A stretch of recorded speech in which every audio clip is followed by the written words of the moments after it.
Selanjutnya, teman-teman, kita semua sama-sama melihat ya hal-hal paling buruk yang bisa kita lihat gitu.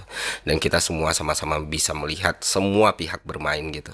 Kita melihat entah itu polisi, entah itu TNI, entah itu presiden sekarang, entah presiden yang sebelumnya, entah itu pendukung rezim sekarang, pendukung rezim sebelumnya, atau pendukung orang yang gagal menjadi rezim, semuanya sudah bercampur jadi satu gitu. Tapi yang pasti, dan jadi salah satu tujuan gue juga kenapa gue ngebongkar ini di awal adalah bukan masyarakat, bukan mahasiswa, bukan buruh, bukan koalisi masyarakat sipil, atau bukan gerakan rimpang yang memulai semua kerusuhan ini. Jadi kalau ada pihak-pihak yang mencoba menunjuk tangan teman-teman ini semua, ya udah gugur sendiri, karena apa yang sudah berhasil kita tunjukkan kepada publik. Artinya apa? Artinya di hari Minggu ini ada satu goals yang ingin dituju oleh pihak tertentu. Dan mungkin teman-teman juga udah terinfo ya, karena udah banyak sekali buktinya yang tersebar di sosial media. Tujuan tersebut tak lain tak bukan adalah menciptakan negara dalam kondisi darurat militer. Kenapa ini harus dilakukan? Karena dengan ada darurat militer, banyak hal yang bisa mereka lakukan dan kekuasaan mereka akan semakin melebar.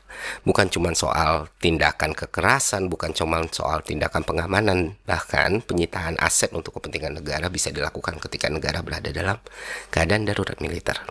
Nah, rencana darurat militer ini butuh satu elemen paling penting, yaitu aksi massa yang masif, supaya jadi delegitimasi untuk ditetapkannya status darurat militer. It all make sense sekarang, teman-teman. Yes, itulah kenapa sekarang kalau misalnya lu ngelihat teman-teman lu udah terkapar, kawan-kawan lu udah susah gitu ya, udah ada aksi represi, terus lu coba untuk menyuarakan ayo pulang atau menjaga teman atau kita mundur, akun lu seketika akan diserbu buzzer-buzzer.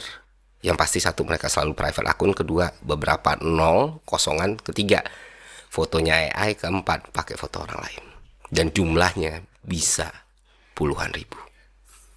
Ini yang disebut sebagai cipta kondisi.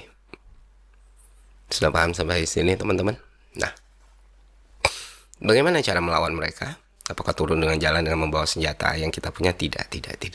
Kita mungkin bisa menang, tapi peluangnya sangat kecil. Tapi ada cara lain yang mana kemenangan kita akan jauh lebih besar dan mereka akan sangat-sangat kewalahan, yaitu kesadaran, teman-teman.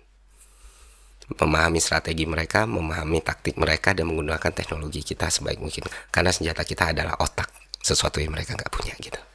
Dan gue berterima kasih sekali ke seluruh teman-teman, seluruh gerakan kolektif yang tiada hentinya saling berinteraksi satu sama lainnya dari kemarin, seluruh teman-teman public figure influencer ya yang tidak capek menyuarakan untuk saling menjaga satu sama lainnya. Kuatkan mental dan hati kalian, teman-teman, dari serangan-serangan buzzer seperti itu. Cuekin aja, karena kita tahu ya kita melakukan ini untuk keselamatan banyak sekali nyawa manusia. Dan itulah kenapa hari ini yang seharusnya jadi jadwal mereka merayakan kemenangan mereka dengan status darurat militer, itu terasa sangat aneh sekali. Masa yang mereka tunggu tidak datang, sementara masa yang mereka siapin itu jumlahnya tidak sebesar itu untuk membuat fabricated kerusuhan gitu. Nggak mungkin kan kalau masanya sedikit mereka bakal halte fasilitas umum untuk membuat semua masyarakat makin marah dan situasi sama chaos. Jadi kayak dagelan sendiri ya kan. Ya,